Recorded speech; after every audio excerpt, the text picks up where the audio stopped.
fa ay góor yàlla ay héros boo duggee ci diine ji bu ñu waxtaanee Sidi Hadj Malick wala Cheikhul Khadim sa yaram daw waaye boo duggee itam ci façon jiite réew wala jiite pays wala jiite tund am nañ ci itam ay nit yoo xam ne ni par exemple ñooñu njëkk a jàngal démocratie loolee daanaka moo nar a couleur guddi gi tey ak professeur Lamane Mbaye. dëgg la Pape Cheikh li muy wane rek mooy li ñuy wax ne kuy wàlliyan da ngaa tëggul te ñun suffisamment li ñu soxla yëpp am nañ ko léegi nag nan la ñuy def ba renouer le fil ak valeur fondatrice yooyu nga xamante ni ay pères fondateurs rek ñoom ñoo ko incarné woon loolu je pense que moo nar a lay waxtaan bi di gërëm bu baax sëriñ bi doon yëkkati xasaayit bi di sant yàlla bu baax ci sindiidi bi mu fi jàng macha allah ndax sindiidi it xasida bu am solo la te ci njëlbinu soobu sëriñ bi ci la ko taalif mu nekk xasida bu am solo xam naa Oustaz Assane mën na ci dellu siwaat boo xamante ni def ci dëxalante yu am solo ak ki nga xamante ni moom mooy boroomam ñaan ci ñaan yu am solo ñu ñaan sunu borom ñaan yooyu mu def ko ci réew mi nangul ñu ko daal di koy barkeel waaye entre 20 ans la ñu wax ak 30 ans ci la taalif bu rafet boobu waaye ngir wane rek ne ndaw ñi ngir wane ne nit bu naree amal njëriñ réewam ci ndawam rek ci nga koy xam jubluwaayam waaye bu ñu ko tuddee moom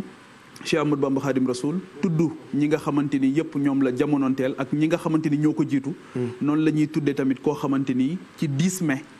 dans la nuit du 10 au 11 mai ci 1973 mu nekkoon xale bu am solo Omar Blondin Diop moom it nekkoon un grand sénégalais un grand africain ñu wax ne ñàkk na bakkanam fële professeur dina ci dellu siwaat ca Gorée ci ay conditions yoo xamante ni ba tey xamuñu ko ñuy koy rendre hommage bu baax ndax taxawaayam moo amoon solo résistance bi mu doon def moo amoon solo mu nekk koo xamante nii nag ñoom Cheikh Ahmadou Bamba ñi ak ñoom Seydi Hadji Malick ak ñoom Cheikh Omar Foutiyou Tall moom héritier la woon ci ñooñu héritage boobu la woon ci ñooñu damay wax souvent ne bu dekki woon tey xam naa ne France dégage lay bokk bu ñoom Guy Marius Sagna c'était la même posture donc loolu tam professeur dina ci dellu si waat nan la ñu def ba les combats d'hier sont les combats d'aujourd'hui donc loolu dinañ ci dellu si waat professeur xam naa ne ñuy tijji waxtaan bi comme ni ko Pape Cheikh waxee muy lépp loo xamante ni tey jii ñu ngi koy jéggaani wala jéggaani nañ ko amoon nañ ko ba pare loolu num ñu dalee waaye Omar Blondin Diop laa bëggoon ñu dellu si waat ci ngir xale yi xam ne tey jii di 10 ak 11 mai am na ñeneen ñu ñuy célébrer waaye ndekete am na ku ñu gën a jege nan la ñuy def ba célébrer ñeneen fàtte ki ñu gën a jege loolu nan la ñu dalee. jërëjëf Pape Djibril tudd nga koo xam ne yaakaar naa ni ci taarixu histoire du Sénégal bokk na ci ñi nga xam ni ay ndaw lañ yoo xam ni dañoo teel a sotti. dëgg la tubaab bi dafay nekkoon muy jamonoy colonisation moom ba bokk ci li ñuy wax les post 68ards muy ñi nga xam ni 1968. dañ doon bind ci miir yi il est interdit d'interdire muy mouvement boo xam ne mi ngi bàyyi ko États-Unis bàyyi ko ci benn livre bu ñu doon wax l'homme unidimensionnel ak Herbert Marcuse waaye ñëw France ñëw Allemagne ba nga xam ne Europe jël na ko waaye ñëw Sénégal ba nga xam ne ñoom Blondin ñi ak ñeneen ñu nekkoon ak moom bokk nañ ci ñi nga xam ne taxawoon nañu di bañ googu ñu leen doon bañ ci leen boome ci leen jëlee yóbbu leen def leen loo xam ne tey jii ba suñu jonni tey xale yi dañ koy jël comme exemple étudiants yi dañ koy jël comme exemple képp koo xam ne tey résistant nga da nga koy jël comme exemple mooy li nga wax sànq ci bañkat yooyu nga xam ne ñoo nekk ci Sénégal tey jii Bécaye Blondin Diop di frère am nekk tey ca Bamako nekk architecte mi ñuy seetaan nga xam ni ñoom aussi ak docteur Diallo Diop mi nga xam ni mooy porte-parole famille bi tout le temps mooy wax Omar Blondin nekkoon koo xam ni joué na rôle boo xam ni en tout cas ci Sénégal kenn dootu ko fàtte waaye dañuy wax ni suuf mën naa lekk suux waaye fii lay bàyyi jëf moom defe naa ni jëf na jëf joo xam ne ba suñu jonne tey dañ koy wax ndax ni ñuy fàttali ko Lat Dior di fàttali ko Albouri wala ñuy fàttali ko beneen figure religieuse noonu la ñuy fàttali ko Omar Blondin Diop ci lim rëy lim def ba tey jii ca Gorée gañ ko yóbbu léegi question bi ñuy njëkkee Pape Cheikh mooy nu ñu def ba ñooñu ñu réere leen parce que en réalité il s'agit de ça tey jii boo demee ci yeneen réew yi ñi ñu am non seulement dafa am consensus bu am ci ñoom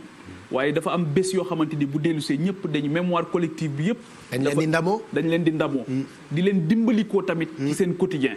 nga xamante ni ñoom seen conscience la ñuy nekk boo xamante ni saa bu ñu nekkee surtout ci situation te tey yi am na phrase boo xam président junj na ko ci discours am dafay renvoyer ci patrimoine immatériel boobu waaye nan lañ koy jëfandikoo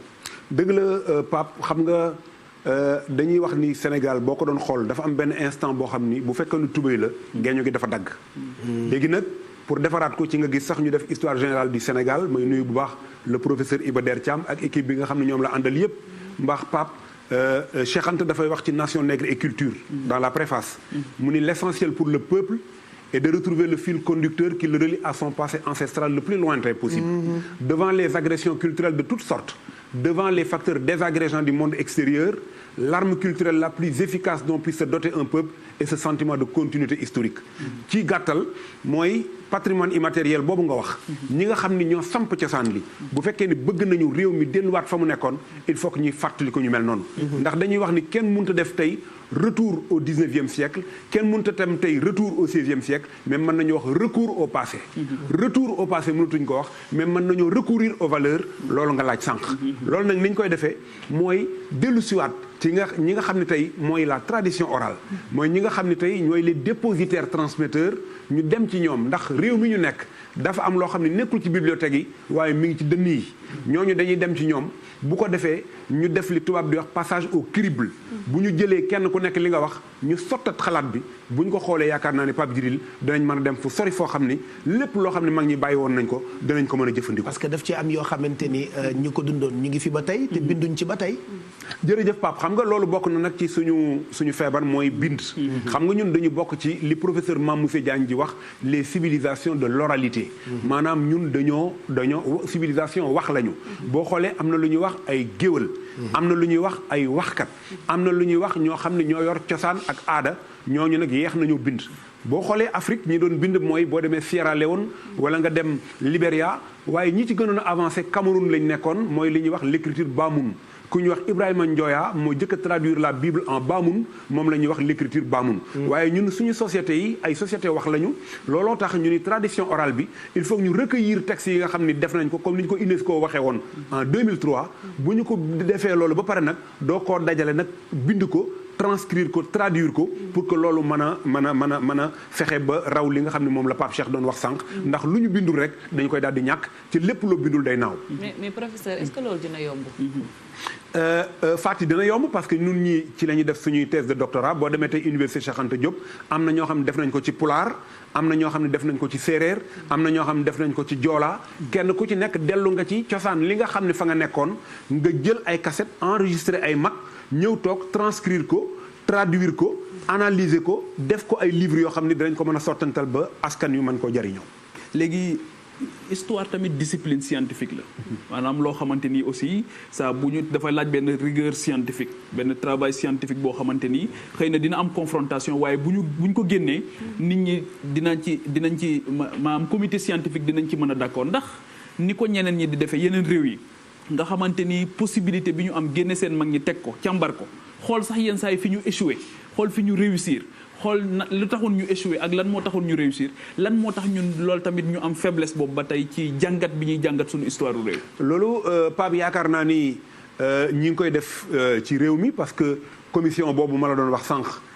lépp da cee nekk am na ay sociologue am na ay anthropologue am na ay linguiste am na ay oraliste am na ay géographe donc pàcc yu bëree bëri yoo xam ni dañ leen a dajale kenn ku ci nekk indi li nga xam ni moom la ñu yaakaar ni boo ko indee yëf yi dana mën a dem ci kanam. ma jox la benn exemple ci histoire du Cameroun dafa am benn borom xam-xam bu mag bu ñuy wax Achille Mbembe. Achille Mbembe nekkoon na fii ci Codesria léegi bu ma juumul mi ngi nekk Cape Town fële ci Afrique du Sud. moom li ko gën a lancé bi ñu bindi histoire du Cameroun mi ngi mel ni nga jël histoire du Sénégal bind ko ba noppi fàtte ci ku mel ni Lat Dior. wala nga fàtte ku mel ni Albouri wala nga fàtte ku mel ni El Hadj Omar Foutiyou moom bi ñu defee téere boobu ba noppi dafa bind benn article tudde ko écrire l'histoire à partir d'une faille livre boobu moo ko lancé te loolu Pape li ngay wax sànq rek mooy fexe ba nga xam ni kenn ku ci nekk ci wet gi nga mane ak wet gi nga féete nga mën a indi sa xalaat ñu bañ a xeeb kenn mu nekk une dimension inclusive kenn ku ci nekk ñu jël li nga xalaat bu ñu ko sottee yaakaar naa ni mun na am lu jur. léegi li tax ñu doon poser question yooyu Pape Cheikh bëgg koo laytaaye jotaay bi ndax dañ fee nar a waxtaanee ay figures emblématiques ñoo xamante ni dañu marqué suñu histoire réew. te léegi gisatuñ leen fenn booleetuñ leen aussi ci lu bari. defatuñ recours comme ni ñu ko waxee léegi aussi ci seen liggéey. bokk na ci ñoo xamante dañ leen di tànn nii tey waaye mënoon nañ ñoo fanaanee tànn ñoo xamante ni ay góor comme ay jigéen. yoo xamante ni marqué nañ suñu histoire réew. boo jëlee tey ji quelqu'un comme Lat Dior. Lat Dior Ngoné Latyr Diop boo ko jëlee tey bu weesoo liñ la ciy jàngal ci école wax la ne 1886 la tëdd deqale fii la gane àdduna fii la lii la def ak nangam dafay laconique ba nga xamante ni du ñu renseigner dëgg-dëgg ci nit ki mu doon loolu nu mu amee Lamane beneen question subsidiaire bi mooy est-ce que mën nga ñoo wax tey ji kan mooy Lat Dior Ngoné Latyr Diop ci baat yu gàtt jërëjëf Pape Djibril xam nga man damay naw toujours ni ngay